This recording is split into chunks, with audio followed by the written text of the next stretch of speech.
You're feeling overwhelmed. Of course you are.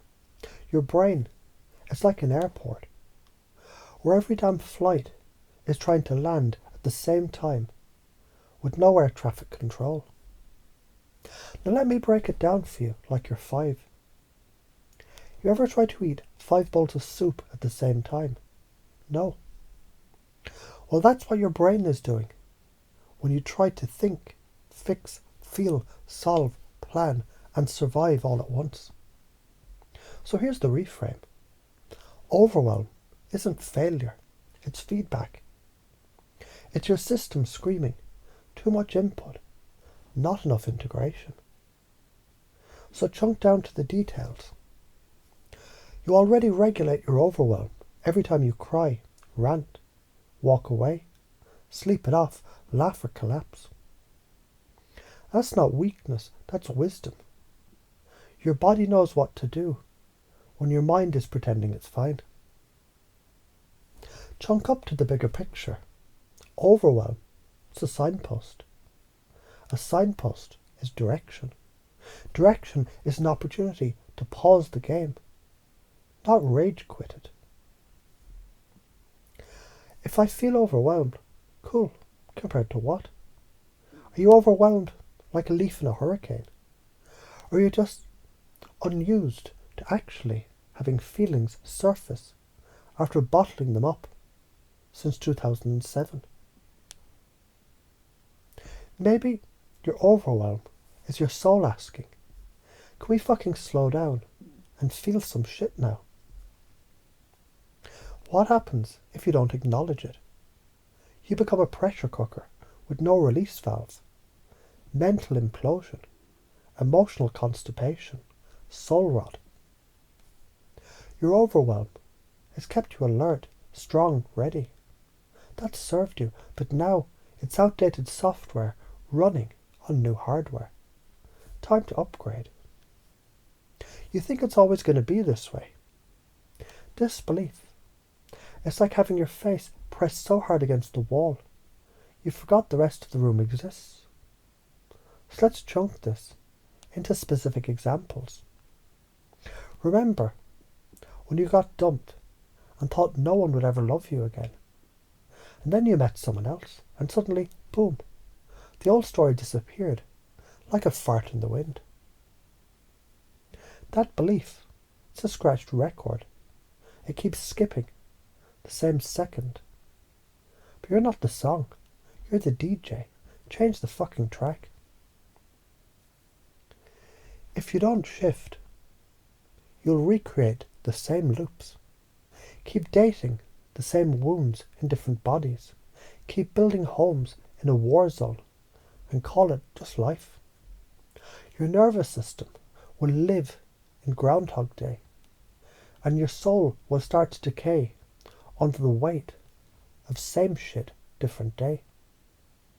But if you shift, you'll start noticing doors you didn't even know existed. Synchronicity will fucking flirt with you. Life becomes less like a prison sentence and more like a scavenger hunt. You always had to do it alone. That's the core identity belief to the whole story. The lone wolf myth.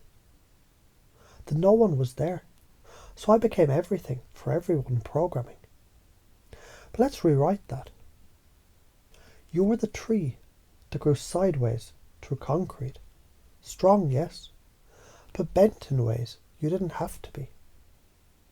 You solved shit when no one taught you how.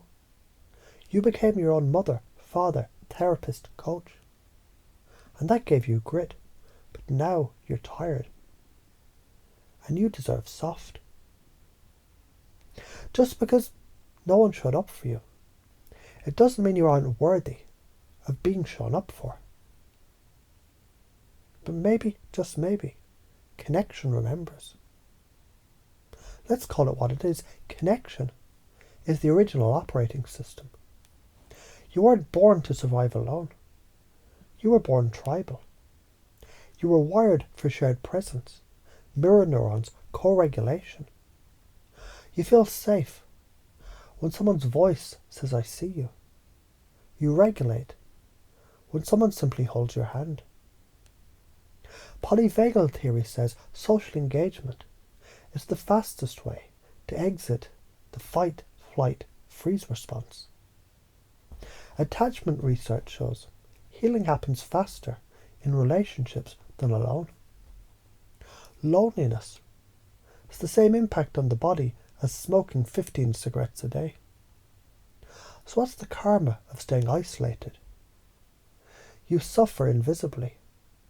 You burn out quietly. You die spiritually, long before your body follows. But what's the reward of connection? You rise. You become magnetic. You activate other people's healing just by being seen fully. Here's how you already do this. You cry with music. It's emotional co-regulation. You vent to friends. It's pattern interruption. You go to nature when stressed. It's sensory calibration and a nervous system reset. You comfort others. It's mirror neuron empathy. See, you already fucking know how to connect. You're just learning how to trust it again. So how do you do this consciously and unconsciously? Pattern interrupts. Say out loud, I don't have to carry this alone. Your brain hears voice tone before logic. Speak it. Anchor connection physically. Hug someone for 20 seconds. Hold eye contact for 60 seconds.